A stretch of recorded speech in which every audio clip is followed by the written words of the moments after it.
నమస్తే welcome to NITV Telugu news. Khammam parliament BRS party అభ్యర్థి నామా నాగేశ్వరరావు విజయాన్ని కాంక్షిస్తూ ఖమ్మం జూబ్లీ క్లబ్ లో న్యాయవాదుల ఆత్మీయ సమ్మేళనం నిర్వహించారు. ఈ కార్యక్రమానికి ముఖ్య అతిథులుగా ఖమ్మం పార్లమెంట్ బీఆర్ఎస్ పార్టీ అభ్యర్థి నామా నాగేశ్వరరావు, రాజ్యసభ సభ్యులు వద్దిరాజు రవిచంద్ర హాజరయ్యారు. ఈ సమ్మేళనంలో ఖమ్మం జిల్లా బీఆర్ఎస్ పార్టీ అధ్యక్షులు ఎమ్మెల్సీ తాతా మధుసూదన్, న్యాయవాదులు తదితరులు పాల్గొన్నారు. ఏదో జరుగుతుందనేటువంటి పొరపాటు పడి ఈరోజు కాంగ్రెస్ పార్టీ అధికారం రావడం జరిగింది. ఇవాళ ఆ పార్టీ కూడా ఎన్నికలకు వచ్చి 4 నెలల తర్వాత వాళ్ళు ఇచ్చినటువంటి 420 హామీస్ ఈరోజు అమలు చేయలేక ప్రజలు ఏ రకంగా ఇబ్బంది పడుతున్నారో మనందరం చూస్తూ ఉన్నాం. ప్రజలు ఒక్కసారి వెనక్కి తిరిగి చూస్తూ ఉన్నారు. మనం మోసపోయాం.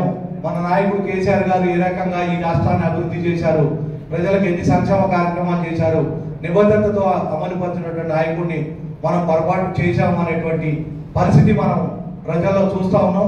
ఆ పరిస్థితుల్లో జరుగుతున్నటువంటి పార్లమెంట్ ఎన్నికల్లో ఖచ్చితంగా మన అభ్యర్థిని, అదేవిధంగా ఈ తెలంగాణ కోసం మొట్టమొదట పార్లమెంట్లో ఓటేసినటువంటి మన అభ్యర్థి నామా నాగేశ్వరరావు గారు, అటువంటి నాయకుడు ప్రజలకి ఎంతో సేవ చేసుకుంటూ గత 10 సంవత్సరాల నుంచి ఫ్లోర్ లీడర్గా ఉంటూ పార్లమెంట్లో మన బీఆర్ఎస్ పార్టీకి 5 సంవత్సరాల నుంచి ఫ్లోర్ లీడర్గా ఉంటూ మన తెలంగాణ కోసం కొట్లాడినటువంటి బిడ్డ నామా నాగేశ్వరరావు. మన న్యాయవాదులకు కూడా వారు ఏ రకంగా ఉద్యమ సమయంలో మనకి సేవ చేశారు, సహాయం చేశారు అనేది కూడా మనందరికీ తెలుసు. మనందరం కూడా ఖమ్మం నుంచి ఢిల్లీ, ఢిల్లీ పోయినప్పుడు వారి దగ్గరుండి మొత్తం ఏర్పాట్లు చూసుకొని న్యాయవాదులకి ఎంతో మేలు చేసినటువంటి వ్యక్తి నామా నాగేశ్వరరావు.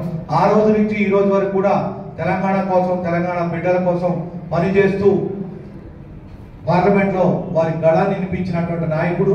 అటువంటి నాయకుడికి మనం రేపు జరగబోయే పార్లమెంట్ ఎన్నికల్లో మనందరం అండగా ఉండి ఖచ్చితంగా వారి గెలుపుకి మనం ప్రయత్నం చేయాలని చెప్పి, వారి గెలుపుని తీసుకొని రావాలని చెప్పి అందరికీ సభాముఖంగా తెలియజేస్తూ నా